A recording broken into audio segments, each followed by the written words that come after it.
Não adianta olhar pro céu com muita fé e pouca luta. Levanta aí que você tem muito protesto pra fazer, muita greve. Você pode, você deve, pode crer, não adianta. O Raul falou muito sobre isso. Valorizamos muito esses espaços. Vocês sabem que o pessoal, enquanto a Dilma tem 11 minutos de televisão, o Aécio tem 5 minutos, a Marina tem 2 minutos para falar um montão de coisa lá e a gente não entender muito bem o que ela fala. O pessoal tem 50 segundos. E a gente tem 50 segundos porque a gente não fez a escolha que esses partidos fazem, por exemplo, no caso da Dilma, que é se aliar ao Renan Calheiros, ao Sarney, ao Collor, ao Maluf, para poder ampliar o tempo de televisão. Então, a nossa única possibilidade de levar as nossas ideias é em espaços como esses. E eles fazem essas alianças porque eles não querem exatamente espaços como esse, que a gente debate olho no olho, cara a cara, ouve as ideias, apresenta as nossas posições, debate. Isso é parte da democracia. Então, para a gente é muito importante um espaço como esse. A gente é parte de um movimento de juventude que fez parte das manifestações do ano passado.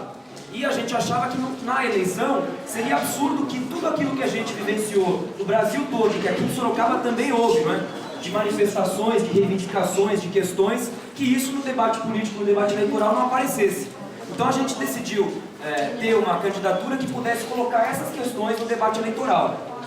O Equador, que é um país da América do Sul, fez uma auditoria das suas contas e descobriu que naquele país 70% da dívida era uma dívida ilegal. Eram contratos de juros abusivos, de juros sobre juros, uma engenharia perversa que sufoca o desenvolvimento nacional dos nossos países todos, do Equador e no nosso caso também. A bancada do pessoal na Câmara Federal fez uma auditoria semelhante por meio da CPI da dívida pública que comprovou as mesmas coisas. Então nós do PSOL queremos discutir isso na eleição, porque nem Dilma, nem Aécio, nem Marina falam desse problema.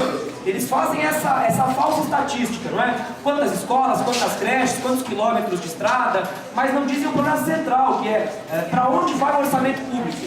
Porque no fundo você pode fazer essa perfumaria dos números, esses cosméticos, esse debate vazio.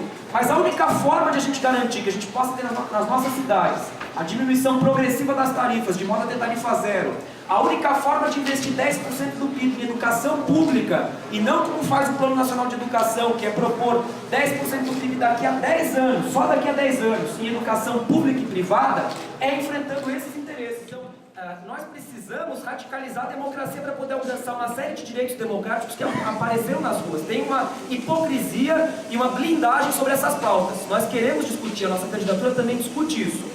Esses temas dos direitos democráticos, em primeiro lugar, é preciso debater no Brasil a necessidade de criminalizar a homofobia. Tem que ser crime, como o racismo é. Inclusive, é uma questão muito... é um desrespeito no Brasil, porque o Brasil tem essa ideologia reacionária de que é um país que não tem racismo, que todos aqui convivem bem, tudo é maravilhoso.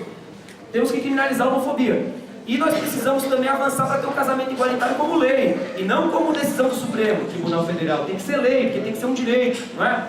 Além disso, a gente tem que discutir um tema que é muito sensível à juventude, que está por trás dele uma cortina de fumaça, de preconceito, de hipocrisia, que é o tema das drogas.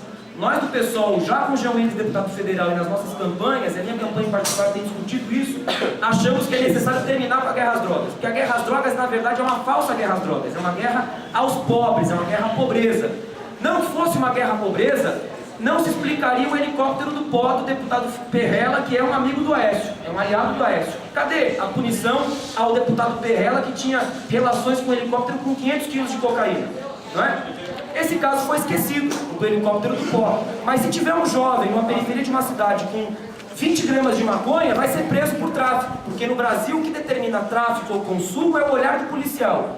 Mas na verdade é o olhar do policial guiado por algumas coisas. Em que bairro isso aconteceu? Qual é a cor da pele da pessoa envolvida nesse incidente? Qual é a família desse jovem?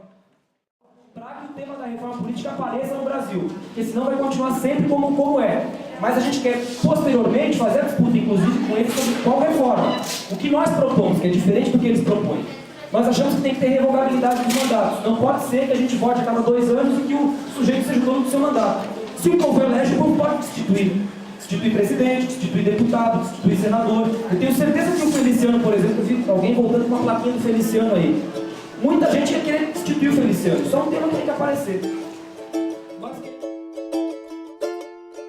La unidad, nuestra fuerza, nuestro sol, nuestra esperanza. La rebelión es el pan de la gente, la división será nuestra muerte. La unidad, nuestra fuerza, nuestro sol.